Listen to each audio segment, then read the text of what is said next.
안녕하세요. 오랜만입니다. 2021년 막바지에 에어인천에 공채가 있었는데 특이한 사항이 있었습니다. 네, 제트 레이팅이 필수입니다. 얼마나 지원했는지는 몰라도 서류에서 다 떨구고 40명만 출연했습니다. 면접까지 간 지인 말로는 면접 때 별 특별한 질문도 없었고 대답 못한 질문도 없었는데 떨어졌다고 합니다. 아마도 항공사의 규모나 현재 상황으로 보아 한 자릿수 정도가 최종 합격자였을 것 같은데 그마저도 내정자가 있었을 것이란 의혹을 떨쳐내기 힘드네요. 2022년이 시작되고 아직 공채가 한 번도 열리지 않았습니다. 대신 카댓은 여전히 있습니다. 카댓이 뭐냐고요? 항공업계에서 카댓은 어떤 항공사의 훈련생 신분으로 들어가서 약간의 인턴 급여를 지원받고 비행 경험을 쌓는 프로그램입니다. 아하. 말하자면 인턴이죠. 그럼 항공사 신규 채용이 없으니 경력직 채용을 노리기 위해 그걸로 경력을 쌓으면 되겠네요? 네, 맞습니다. 다만 이 카댓 프로그램에 들어가려면 돈이 필요합니다.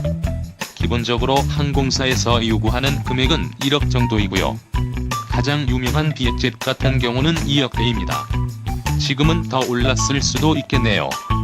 아니, 그래도 돈만 내면 조종사 월급 많으니까 한 5년만 고생하면 되는 거 아닌가요? 아니요. 5년을 버텨도 확실한 미래가 기다리지 않습니다. 계약기간이나 계약된 시간이 끝나면 카댓 프로그램을 진행한 항공사에서 정규직으로 전환 여부를 보장하는 것이 아닌 면접을 볼 수 있습니다. 그래도 인턴 기간의 경험과 눈도장으로 일반 지원보다는 낫지만 보장이 아닙니다. 가장 핫한 베트남 항공사의 카댓 프로그램은 높은 정규직 전환율로 가격이 2억대입니다. 꽤나 높은 전환율이지만 2억 넘는 돈과 2에서 3년의 기회비용을 생각해보면 상당한 리스크가 있습니다. 그런데 이 카댓 프로그램을 시작하기에 망설여지는 이유는 또 있습니다. 제가 알기로는 모든 항공사들은 개인 지원자를 받지 않는다고 알고 있습니다. 그럼 어떻게 모집하냐고요? 중간 소개업자인 브로커들을 통해서만 모집을 받는다고 합니다. 파일럿을 모집하는 해외 사이트를 보면 200시간, 250시간, 300시간 이상 F5 모집하는 글이 있는데 연락을 해보면 카댓 프로그램을 추천해주는 브로커 업체입니다. 지원자들 입장에서는 회사와 직접 컨택해서 안전하게 영수증도 받고 정식으로 인턴처럼이라도 일하고 싶은데 회사 입장에서는 모양새가 좋지 않은 건지 개개인에게 컨택을 받기가 귀찮아서 그런지 몰라도 브로커들을 통해서 카댓을 모집하는 게 대부분입니다. 문제는 지원자들과 항공사 간의 정보의 비대칭이 너무나도 심각하기 때문에 지원자들은 브로커를 믿을 수밖에 없는 입장이라는 겁니다. 그저 지원자들은 브로커를 믿고 일방적으로 돈을 보내고 기다리고 시키는 대로 교육을 받으며 카댓 이후 취업만을 고대하며 참고 견딜 수밖에 없는 구조입니다.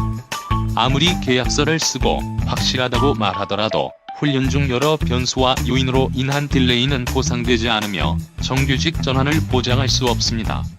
하지만 지원자만의 입장에서 돈만 내면 100% 확실하게 입사를 보장시켜주는 제도조차도 항공사 입장에서는 문제입니다.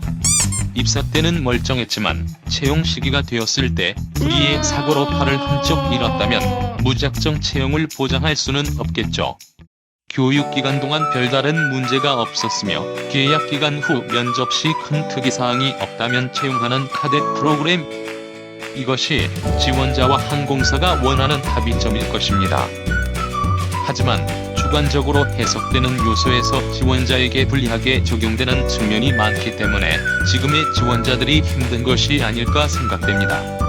오늘은 비행 교육에 이미 억 단위의 돈을 쏟은 갈곳 없는 비행랑인들을 대상으로 돈벌이를 하는 카댓에 대해서 한번 넋두리해봤습니다.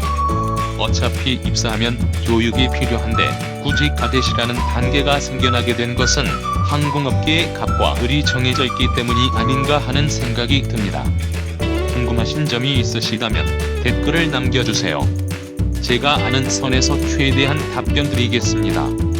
그럼 오늘도 안비 즐비하세요. 제